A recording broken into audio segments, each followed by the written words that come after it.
Hello everybody, welcome back to my channel. I'm Tom Davis, America's Canine Educator. I am here at the Upstate Canine Academy. It is absolutely freezing here in upstate New York, but today we have a lovely video for you guys with a 7-month-old puppy. This dog is beautiful, fun, energetic, playful, all of the things that we expect and we find so lovely and adoring about puppies, but the owners are having problems trying to reel that in, trying to figure out what do we do with the dog or with a puppy that is pulling on the leash, jumping, barking, talking back, not coming when called.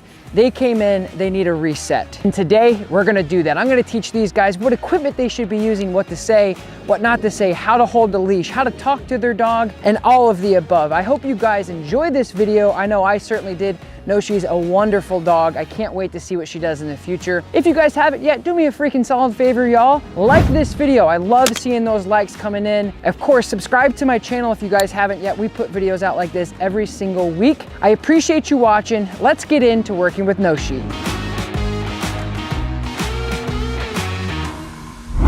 What are we working on? Okay. Really? Okay, I don't know how to use the collar. I don't have much direction with training. I've done some local training classes, but it's not giving me enough, I don't think. She's a good dog. Other trainers have told me, like, they said bad experiences have happened where her dog got embedded into the neck and so you know, she's scared. So they're like, don't use it, but she's such a willful dog that I you know. We want more direction. So you guys just a huge reset on everything. Yeah, just get clarity on additional things we should be doing. Because we want to, obviously our goal is to have her as well trained as possible. She's looking to me for direction a lot, and I don't know how to do it. Now she's starting to beg for food, and I know I need the training because I don't, you know, I'm gonna mess her up. Okay. And she's a good dog, so yeah. I don't want to mess her up. Yeah.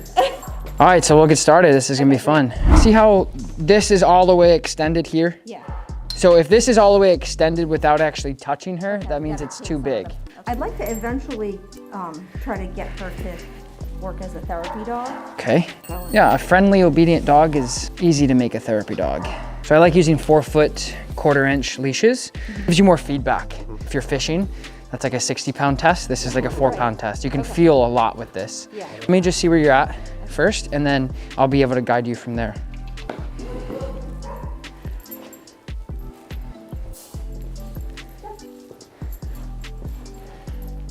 Okay, ready for your makeover? Yes, please. So, a couple things is the prong collar and the leash. It doesn't really matter what equipment you use. You guys came in the prong, that's what we're gonna use. So, it could be slip collar, prong collar, flat collar, harness, doesn't matter. Your communication with the dog is predicated off of the pressure that you put on the actual leash. Okay. So you are handling with 2 hands up like this, walking. So what you wanna do is, especially with a 7-month-old puppy, is you just take the leash and you fold it in half and you just hold the leash just like this. So some people will do this. I like to do it just like this because you can kind of flick the collar if you need to with your wrist. That's all it really takes.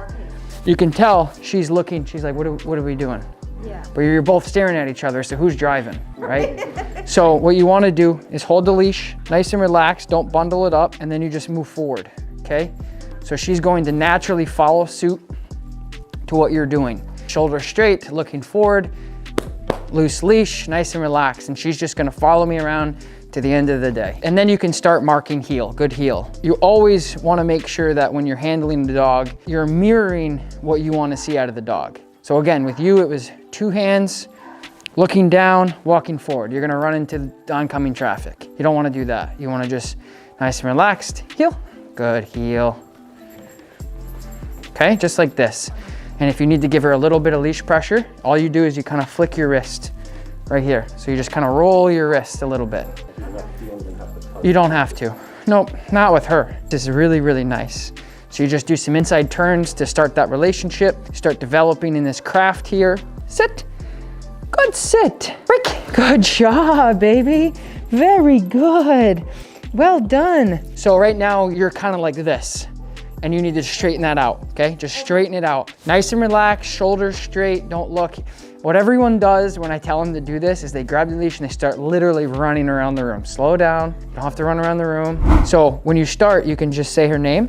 Noshi, heel, sit, Good, sit.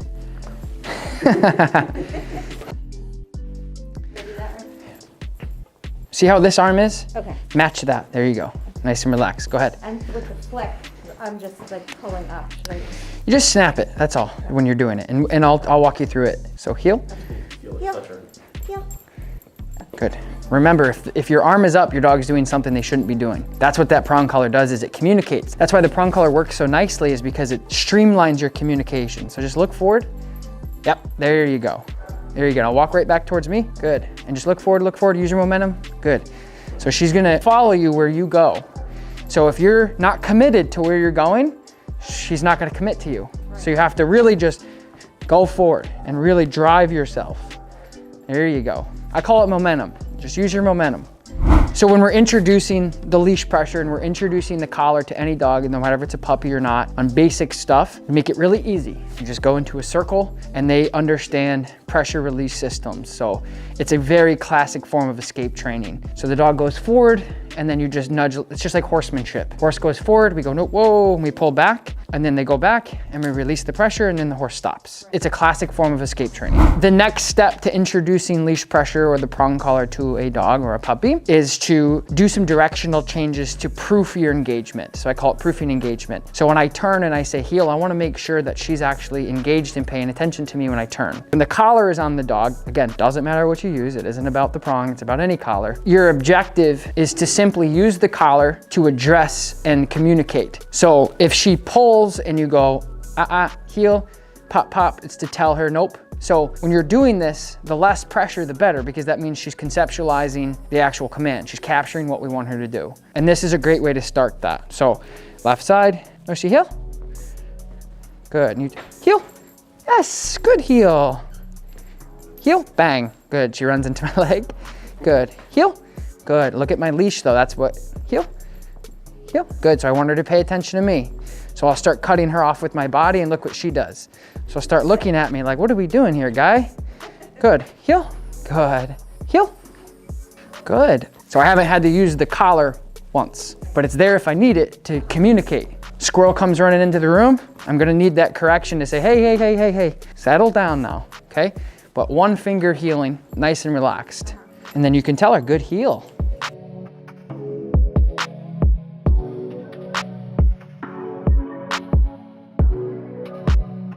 So when so you can stop and ask her to sit. So remember how you just said, like, sometimes without the collar, she doesn't do as well? That usually is because we're not marking things properly. When you're walking with her, like, your job is to, like, there's so many different opportunities to teach her new behaviors, and she knows when she's training. When you go forward and you ask her to do something, so heel, and she does it, good heel. Not good girl, not good job, not you're doing good, mark it, good heel, good heel. Because then if she goes, nope, heel, bang, bang, right? Same thing with sit, she sits, good sit, right? So you want to identify each individual command so she captures them separately. So that's all you have to work on, because that's why sometimes dogs will become collar aware, is because they're like, this is on, that means we're training. It's not necessarily, I'm only listening to this because I need to listen.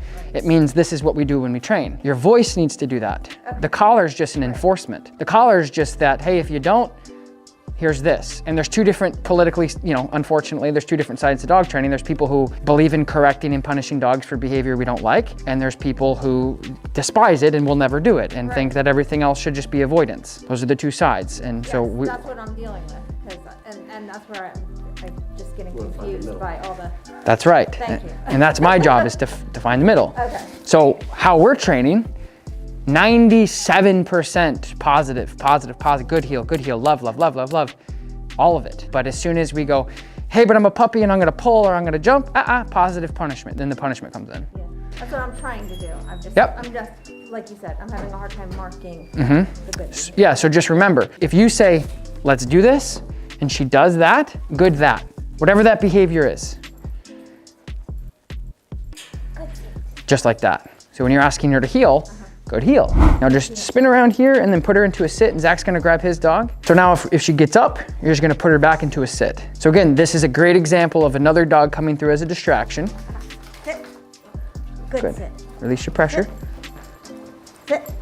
Good. Good sit. Back into a sit. Sit. Good. Sit. And then break. Okay, break. Good. So perfect example. Okay, so that was honestly the breakdown of the balanced dog training approach, exactly what you just saw. Okay. You asked her to sit and she goes, yeah, but there's a dog. And so she gets up, instead of just telling her to sit again, we gave her a little correction for sitting. So we say, actually, if you don't listen or you completely just deliberately go against me to say, I'm not sitting, there's punishment for that. The longevity and the sustainability of your training will be far better because of the disciplinary correction that we implied to say, if you don't comply, there's punishment-based systems. Long-term, she's gonna go, oh, I don't wanna get in trouble, I'm gonna sit. Versus, if I get up, I'm just gonna get ignored by my owner and I don't really care about that. There has to be some sort of guidelines and structure to say, I said sit, therefore you have to sit, because that'll bubble up in your entire relationship. You tell her to sit, she gets up, we ignore, okay, no food, negative punishment, I'm gonna step away from you, blah, blah, blah. She's all excited, the dog walks by and she goes, hey, what did you say again? And you go, oh, sit, okay, yeah, sure, okay, bang. They have their cake and they eat it too. They train you, you don't train them. And sustainably, I've trained thousands of dogs. I wanna do what works. I have found that that system works the best. Okay. But that was a great example of that. You said sit, she's like, there's a dog. And you go, ah, pop, oh, okay, boom, sit. So there's actually enforcement or consequence for non-compliance for basic stuff. So your relationship is balanced. And then when she sat, yeah, it's good, sit, well done, you pay her.